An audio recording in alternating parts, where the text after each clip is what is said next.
Every conversation tells a story, and the best ones begin with honesty, courage, and a little curiosity. That's where Elsa Kurt comes in. She's an author, podcaster, and independent media personality, and this is where she brings real life to the table.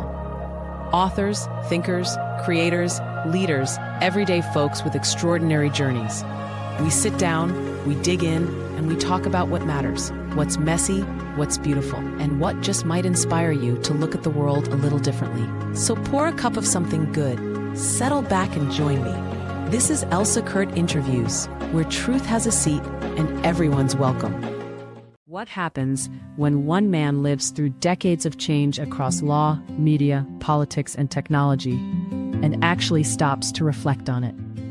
In this episode, Cordell J. Overgaard joins the Elsa Kurt Show to share the insights behind his memoir, Watching Things Change, a candid look at how American systems evolved, where they fell short, and what the future may hold. It's part history, part warning, and entirely worth the listen. Well, hello, sir. Welcome to the show. It's so nice to meet you. Nice to meet you, too. Thank you so much for coming on. So I'm really excited because everything that you cover is in my world of things that I talk about and that I learn about. I'm so excited to talk about your memoir, Watching Things Change. Well, I'm a big fan of smart brevity. You know, the people who started Axios publications are, you know, so many papers, they're too long. But Yeah. I'm not too long. Yeah. And, you know, and in this era, it's so smart of you because we are in the age of the short attention span, right? Where people they can't focus for too long, right? Right. Yeah. Tell me a little bit first. I would love to know what inspired you to write this. Well, it started out as a memoir for my grandchildren. But as I was writing, I started to write about things that are going on in the country today. Because I'm very concerned about things that are going on in the country today, such as the extent to which money has become such a big factor in elections. And this is mainly due to the result of a Supreme Court decision, Citizens United. And in my book, I talk about that decision, and I'm critical of the Supreme Court. I think it's become highly politicized. You know, most of us, our average person, really, they don't have the time to look into these things. They're busy with their lives and they're just not paying attention. And these are things that affect all of us, you know, and we're just so oblivious of it. So I love that you're touching on that. What do you hope readers will take away from your book? Well, first of all, I think they need to recognize that things are changing much more rapidly than ever before, and that you have to constantly be thinking about how it's going to affect you. As far as these things that I write about and my concerns in the country, I hope they share my concerns.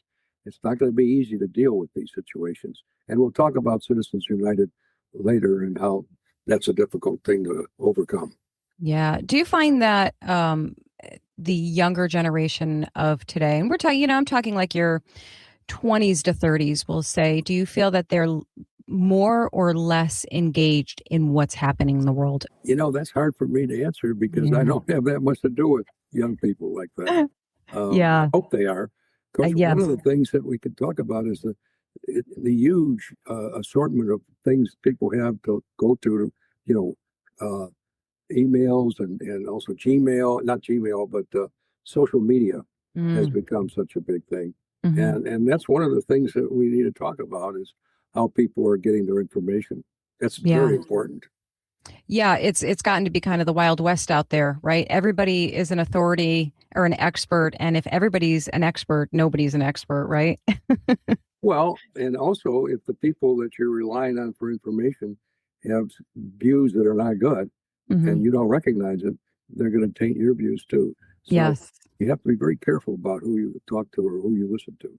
Yeah, you're so right. And you see it's so widespread right now that, you know, anyone who sounds confident in what they're saying must be right. And people just run with it. It's such a different world than either one of us grew up in. You grew up in the Great Depression. How did those early experiences shape your worldview and your career choices? Well, first, let me say that it made me more conservative financially in how I invested things. And it certainly shaped my career, and I'll tell you why. My father immigrated from Denmark. I don't think he went past high school in education. He came to the United States and he became a house painter just by himself, painting on the inside of houses. My mother was Danish also, but she had been born in the United States, and she had three brothers who were lawyers. And every now and then would have a family gathering, and the discussion would come around to where we talk about what's going on currently. And the three lawyers would say, "Oh, this guy Franklin Roosevelt is such a terrible person. What are you doing in this country? It's just awful." And my father, of course, would say, "No, Roosevelt is a good man. He's doing such great things, and you're wrong." Well, needless to say, neither side won the argument. But on the way home in the car, my father would turn to my brother, who was 4 years older than me, and say, "Mitch, you're going to be a lawyer when you grow up." Well, he never said that to me, but I got the message and became a lawyer. That's wow. Yeah. Yeah. And you graduated from Harvard Law School. So no joke there. No slouch right there. You practiced corporate law. What were the biggest, first of all, hang on, let me pause right there and just give some proper credit here, because you have such a storied career. And it's just so impressive. Let me just put it mildly. There ain't no way I'd be getting into Harvard. So let's just, let's just leave it right what there. I have to say. Oh, I can't wait to hear what you have to say. What were the biggest changes you witnessed in the legal profession over your career? Well, when I started practicing law, it was a profession where providing great service for clients was the most important thing. But then money became more important. And clients were billed based on two factors. One was the amount of time that the lawyer had spent on the client's matter. And number two, the billing rate for the lawyer. Well, you would multiply the billing rate times the number of hours, and that would get you the fee. Well, unfortunately, some lawyers started padding the hours. So that would help them maybe get more money for themselves. But obviously, it also increased the fees to the client. Sure. Now, getting more to the current situation, now you have very large law firms. You have both the local law firm, but there's a difference. You have large law firms that have hundreds of lawyers. And these large law firms, some of them have offices not only in various parts of the United States, but overseas as well. And what happened with the larger law firms, there was a book written called American Lawyer, which talked about what different law firms were doing. And one of the things it talked about was how much the lawyers and the partners in some of these firms were making. Well, as you can imagine, there were some lawyers who looked and saw that and said, "Oh my goodness, I'm worth more than that." So there was kind of a battle there for a while where lawyers were looking and then switched to another firm. And it got to be pretty rough. So now you have these large firms, as I said, a lot of them with hundreds of lawyers, and some of the partners are making millions of dollars a year. Now AI is going to change the legal profession somewhat, and we'll see how that goes. But it's not going to change the partners who are making millions. It's going to change the guys who are doing the research and so forth. Yeah, absolutely. I mean, AI obviously has crept into every aspect of maybe not even almost, pretty much every field, every career, every business. And it reminds me of the phrase that my husband said many years ago, and it's a very simple one. He said, "Honey, people ruin everything." And so it's true. just, it's just like the simple, and it right, isn't it? It's just so true. Everything that is good or has the potential for good and is valuable, people come in and they just go and ruin it. And you made me think of it with the greed, the money aspect of the lawyers, and the original premise of their purpose and the design of what they are meant to do, and and how the money comes in, and again, so I guess in that case money ruins everything, but it's the love of money that does it, right? There you go. Yeah. How long were you a lawyer for? How long did you do that for? Did that sour you from doing that work? I did not witness a lot of that stuff because my career ended before much of those things happened, and I retired, and I got more involved in businesses of one kind or another. Unfortunately, it would have been nice if I would be there to be able to get the millions, but I was not. Oh, that's funny. Okay. Now you made a pretty dramatic shift in my mind from that to being involved in early FM radio and cable television. First of all, how did you even get into that?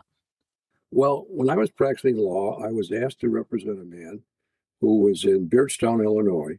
He was in the real estate business, but he had an AM radio station licensed to Beardstown.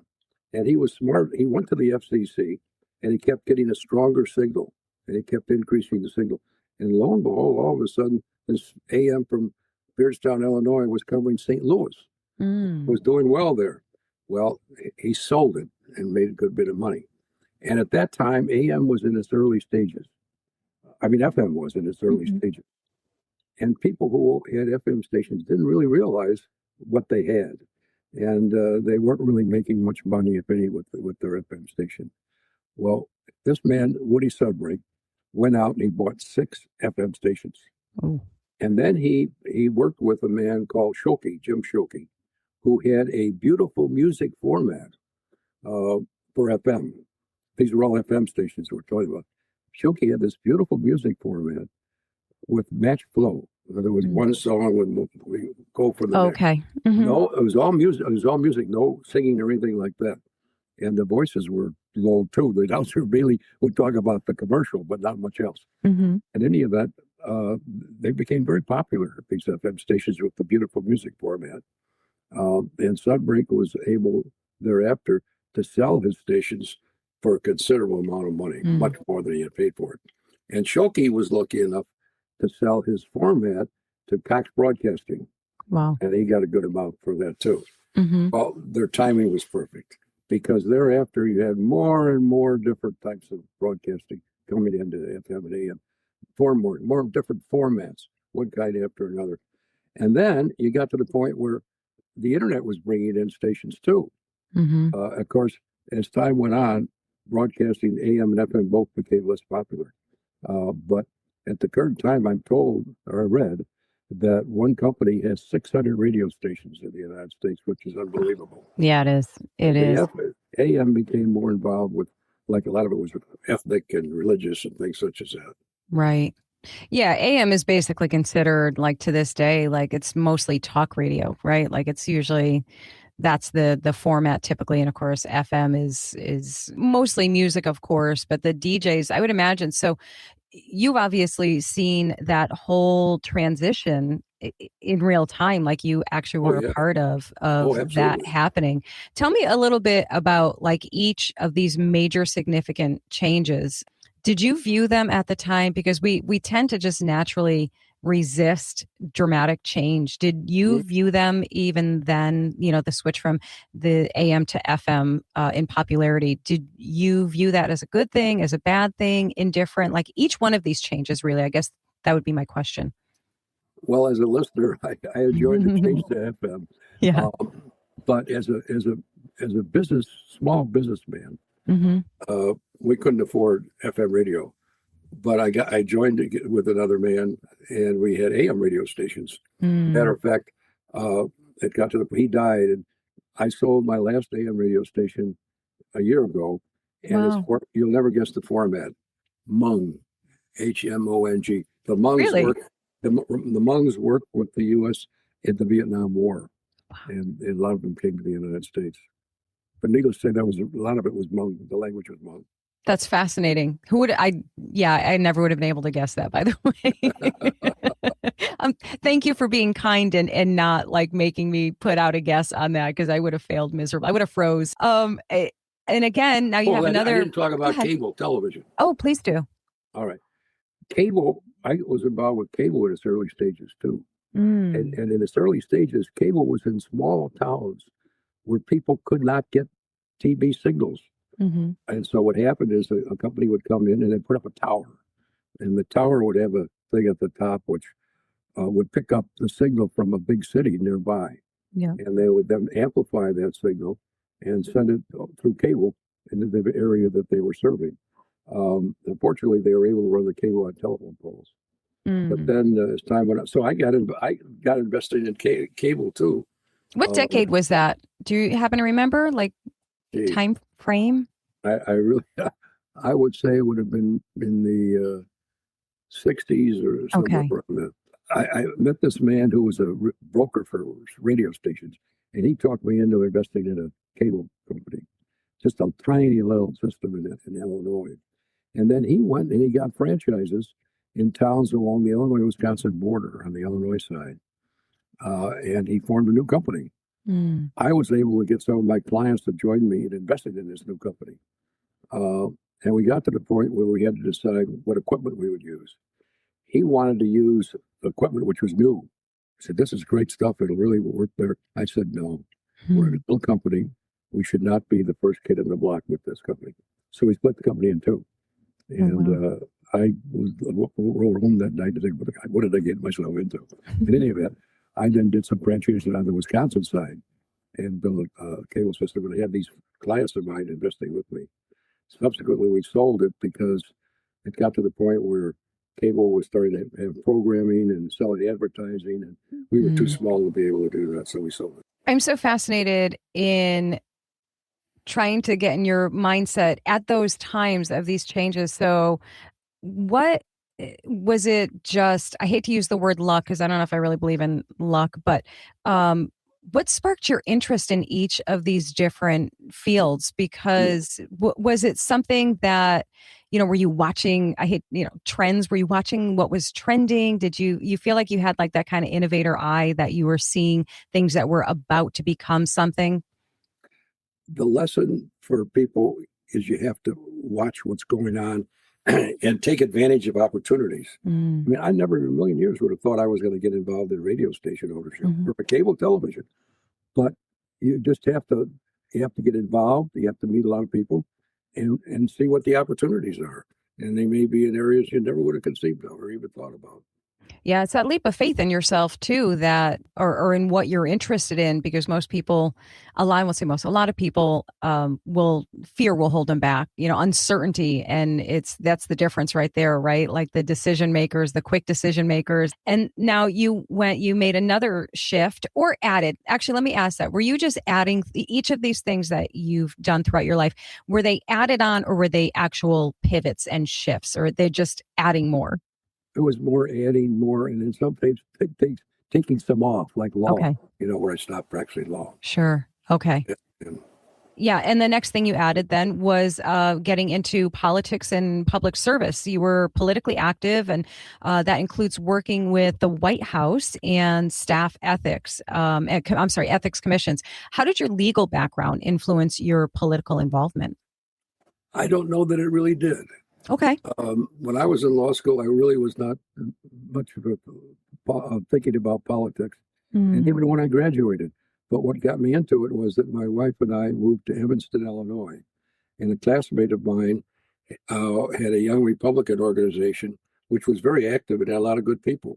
So it was a way to meet people and get to know and so forth. So I at that time, the Republican Party, believe it or not, was very good in Illinois, particularly. So I got involved with that. I even wrote a newspaper article criticizing the John Birch Society and things such as that. And then at one point, our congressman nearby was Donald Rumsfeld. Oh, wow. Okay.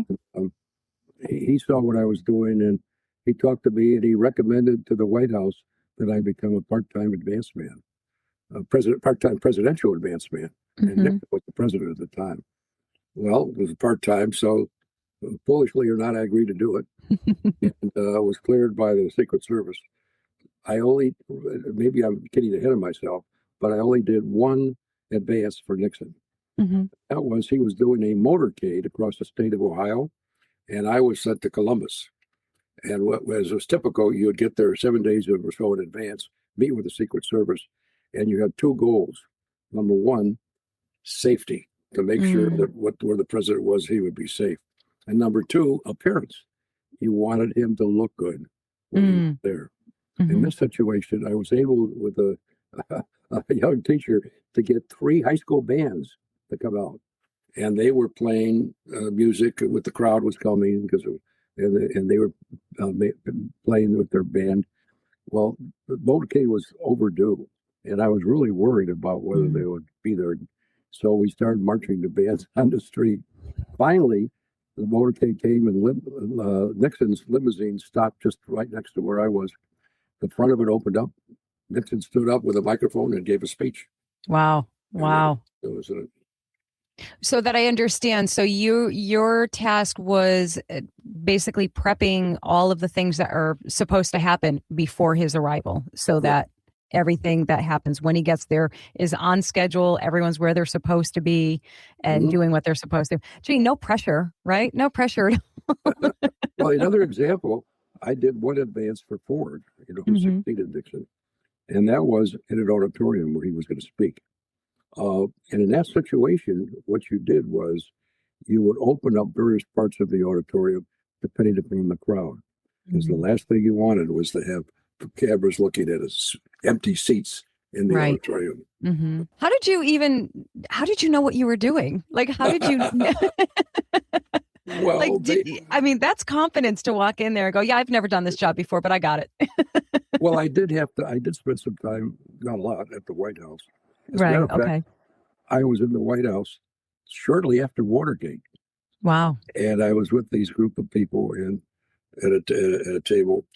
And there was this one guy who I knew, but who pretended he didn't know me. And he said, well, we would never do anything like that.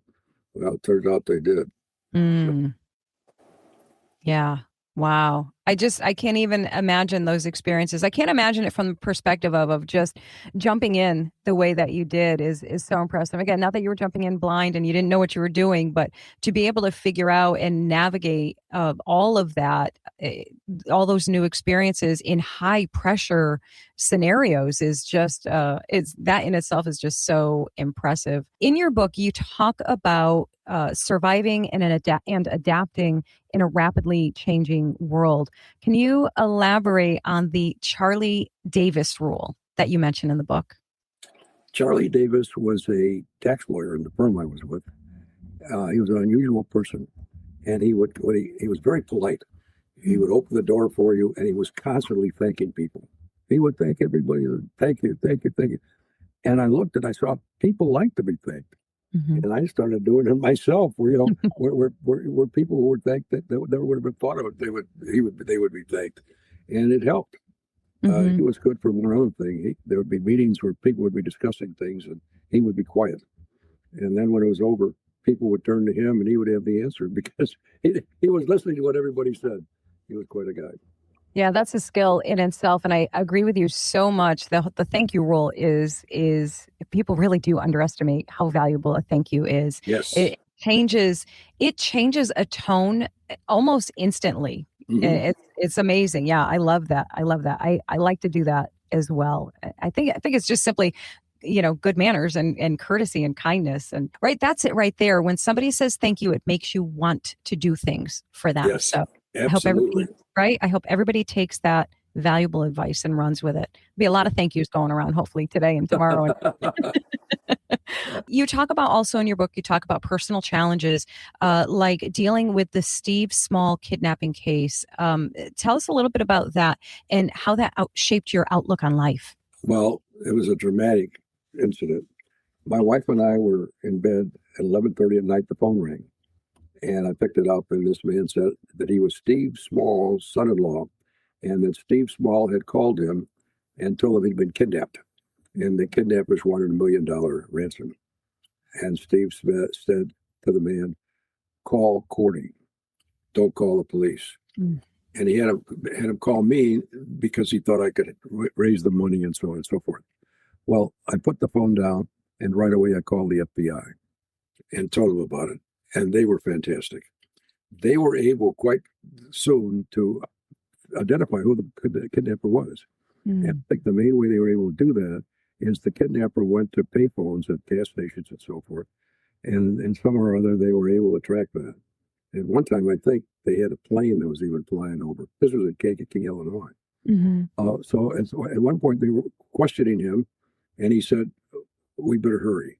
And he took them to this wooded area outside Kankakee, where he had put Steve in a box and buried the box. He had a tube running out of the box to the surface so he could breathe, but it wasn't big enough, and Steve he just died. Mm. This man he was obviously convicted, and he was sentenced to death. Well, there's another part to it. One of their neighbors was a man who was then lieutenant governor of the state of Illinois. Mm. And he went on to become governor. And when he became governor, he ended the death sentence for people in Illinois. And so the kidnapper, he didn't get the death penalty. Wow. But the governor went on to do some stuff, and he got convicted of something and went to jail. Oh boy. Oh, what a harrowing experience. I can't even imagine getting a phone call like that. And, and I would imagine, I think about how I would feel, that personal responsibility. And then of course that investment in all of it, and, tragic outcome. How did it affect your outlook on life? That had to have a profound effect on you. It had me be very careful and cautious about what I was doing and where I was and so forth. Yeah, absolutely. It was just amazing. Amazing. It's incredible, the things that change you and mark you, and just make you see things very, very differently. And the tragic, scary, big things that happen in life, it's like those moments you almost wish you could go back to having that childlike innocence of just not knowing, but unfortunately we don't get that luxury. We do have to know, and if we utilize it the right way, right, it actually benefits our lives and the people around us too. I think we do become more protective, right, of every aspect of our life, of our own safety, emotional and physical, and our loved ones as well, right? Right. Yeah. With the lifetime that you've lived and the experiences that you've had, both personally and career-wise, I would imagine that you are just a fountain of phenomenal advice. So I have to ask you, what advice would you give to young professionals navigating careers in law, politics, television, radio, any of those things that you have this tremendous wealth of knowledge in? Well, these are more difficult times than we've had before because of the way things are changing. And my advice is, there's no easy answer, but my advice is you have to be informed. You have to see what's going on and what the opportunities are, and constantly be saying, well, now what could I do, or should I do, if anything, differently? And maybe you should leave the job you have and start your own business. Whatever it is, you have to be constantly thinking about it and getting to know other people. Get involved. That's so important, but it's not easy. Yeah, you're so right though. Like you have to just, I hate to use the phrase, you have to just do it. Like stop thinking about it, stop wondering about it, stop questioning it, just do the things. Don't worry about falling or failing, just do the things. And now, like you said, things are so different, in good ways and bad ways, but in the good way that there's so many more resources out there. There's so, like, anything you want to learn about is literally at your fingertips. So the opportunities are out there right now. And I love that your book touches on so many different aspects that people are dealing with right now. You touch on AI, income inequality, and of course the broken U.S. political system. I have to ask you, how do you think that society should even respond to these challenges? And I know you partially answered it there, that just getting involved. I probably just stole your answer from you, and I apologize if I did. But well, you have to first start out by getting your information from a good source, because there are a lot of social media sites that don't give you good information. So you need to get good information, and you need to evaluate candidates. And one of the most important things is find out where they're getting their contributions. That's extremely important in this day and age.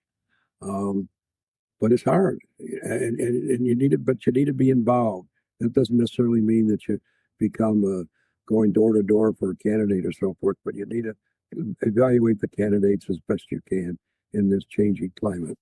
Yeah. Would you recommend people getting involved on the local level? I mean, because you have to start somewhere, right? Like that's where you begin, right? Tell me a little bit about, if you were to be looking back now, which accomplishments are you most proud of and why? Well, forgive me for saying this, but I'm most proud of the fact that I went from a situation where my parents couldn't afford to send me away to school. Mm-hmm. So I had to do it myself. And I volunteered for the draft, so I got the GI Bill. And I also was able to get a scholarship to the University of Illinois. The first 2 years were at the Navy Pier in Chicago, so I could live at home. And then I got downstate and graduated from the University of Illinois with honors and also passed the CPA exam. I was planning to go to law school at the University of Illinois. My brother said to me, well, Corey, why don't you apply to Harvard? And I thought, that's crazy that I'd never be able to get into Harvard Law School. But I applied. And to my astonishment, I was accepted. I got a scholarship. So I went to Harvard and was able to graduate with honors, magna cum laude, and was on the law review. So that's what I feel best about my accomplishments.